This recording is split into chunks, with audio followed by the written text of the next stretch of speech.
Bride horror story. घनघोर अंधेरी रात में सुहाग की सेज पर बैठी आंचल अपने पति का इंतजार कर रही थी। तभी दरवाजा खुलने की आवाज से वह चौंक जाती है। रमेश अंदर आता है। रमेश, सुनो, यह शादी मेरी मर्जी के बगैर हुई है। मैं तुम जैसी काली लड़की से कभी शादी नहीं करता, लेकिन मेरे मम्मी पापा ने न जाने तुम में क्या देखा। ये कमरा मेरा है, तुम बराबर वाले कमरे में चली जाओ, वहीं सो जाना। आंचल के पैरों तले जमीन खिसक गई। वह इतने अरमान सजाए बैठी थी। ये सुनते ही उसकी आंखों से आंसू बहने लगे। वह चुपचाप कमरे से बाहर निकलकर दूसरे कमरे की ओर जाने लगी। तभी उसके कानों में ठहाकों की आवाजें आने लगी। उसने कॉरिडोर से निकलकर सीढ़ियों के पास खड़े होकर देखा तो उसकी सास और ससुर दोनों बैठे हंस रहे थे। ससुर, देखा कितना दहेज मिला है, हमारा तो घर भर गया। अमीर घर से रिश्ता जोड़ने का यही फायदा होता है। पैसा इतना मिला है कि तिजोरी में रखने की जगह नहीं है।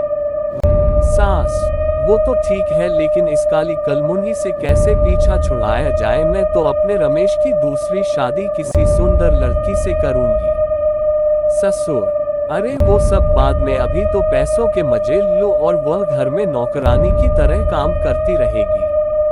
आंचल को गहरा सदमा लगा। मेरे पापा से ये सब कितने मीठे बनकर बात कर रहे थे। पापा ने मेरे रंग के कारण ही इन्हें इतना दहेज दिया था।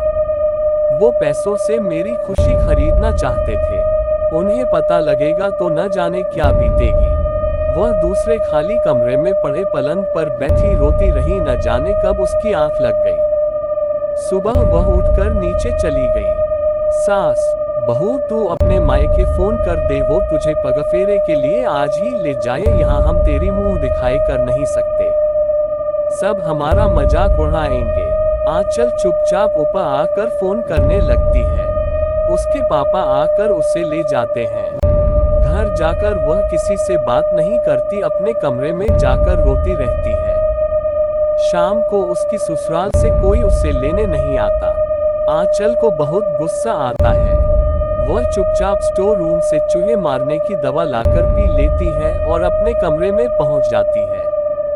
कुछ देर बाद वह खड़े होकर इधर उधर देख रही थी। वह अपने आप को बहुत हल्का महसूस कर रही थी।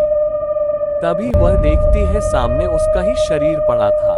वह एक आत्मा बन चुकी थी जिसकी मुक्ति बहुत दूर थी। ये कष्ट तो जिंदा रहने से भी ज्यादा परेशान करने वाला था। वह सीधे अपने ससुराल पहुंच जाती है। वहां उसके सास ससुर रमेश को जेवर और रुपया दिखा रहे थे। रमेश, मुझे आप लोगों पर गुस्सा आ रहा था, लेकिन अब समझ आया आपका ये प्लान था। तभी उन्हें कमरे में जोर से हवा चलने का एहसास होता है। कमरे की सारी खिड़कियां बंद थीं। उसी समय सामने दीवार पर लगी घड़ी नीचे गिरकर टूट जाती है। कमरे की लाइट भी धीरे धीरे कम होती जा रही थी। पलंग पर पैसे और जेवर बिखरे पड़े थे। तभी रमेश के मोबाइल पर फोन आता है।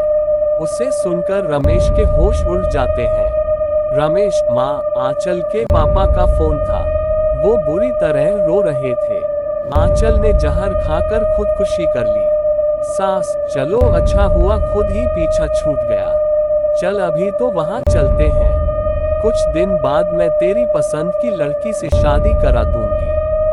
तीनों दरवाजे की ओर चल देते हैं, लेकिन ये क्या, दरवाजा अपने आप बंद हो जाता है। सास, कौन है? तभी कमरे में अंधेरा सा होने लगता है। कमरे की रोशनी अपने आप कम होने लगती है। ससुर, अरे खिड़की खोलकर किसी को आवाज दो, लगता है दरवाजा बाहर से बंद है। तीनों दरवाजे को धक्का देने लगते हैं। दूसरी ओर पलंग पर पड़े नोटों में आग लग जाती है। पूरा बिस्तर जलने लगता है। जेवर भी उसमें पिघलने लगते हैं। ये देखकर तीनों डर जाते हैं। तीनों एक दूसरे को पकड़कर खिड़की की ओर जाने लगते हैं, लेकिन ये क्या, खिड़की भी नहीं खुलती। कमरे में धुआं भरता जा रहा था। सास ससुर का खांस खांस कर बुरा हाल था। रमेश उन्हें नीचे बिठा देता है। वह खुद दरवाजा खोलने की कोशिश करता है। पलंग की आग बुझ चुकी थी। बस थोड़ी सी सुलग रही थी। तभी किसी ने रमेश का पैर पकड़कर खींचा। रमेश गिर गया, उसके सिर में गहरी चोट लगी थी। उसके मम्मी पापा को कुछ दिखाई नहीं दे रहा था। रमेश अपने आप को छुड़ाने के लिए छटपटा रहा था। तभी उसने देखा खिड़की के पास सफेद कपड़े पहने आंचल खड़ी थी। वह जोर जोर से हंस रही थी। आंचल, क्यों दहेज चाहिए ना? रख लो दहेज, मैं अब तुम्हारे बेटे को साथ ले जाऊंगी। सास, बहू हमें माफ कर दे, मेरे बेटे को छोड़ दे। आंचल, वो देख तेरा दहेज जल रहा है।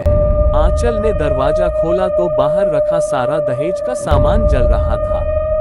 पूरे घर में धुआं भर रहा था। इधर रमेश बेहोश हो चुका था।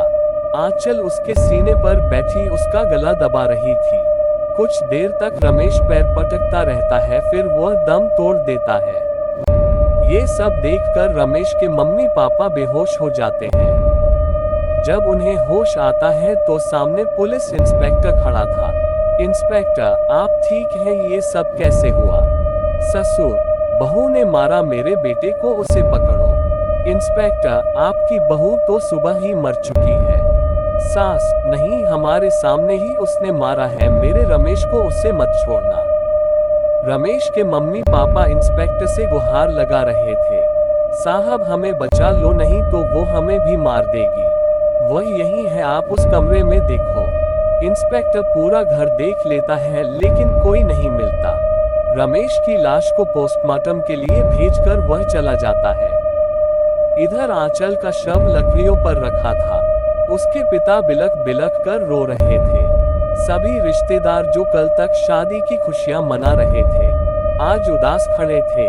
आंचल ये सब देखकर रो रही थी। पापा, काश मैं इन लालची लोगों के यहाँ उसका रिश्ता नहीं करता, कम से कम मेरी बेटी मेरे घर में तो रहती। अब मैं किसे देखकर जिंदा रहूंगा?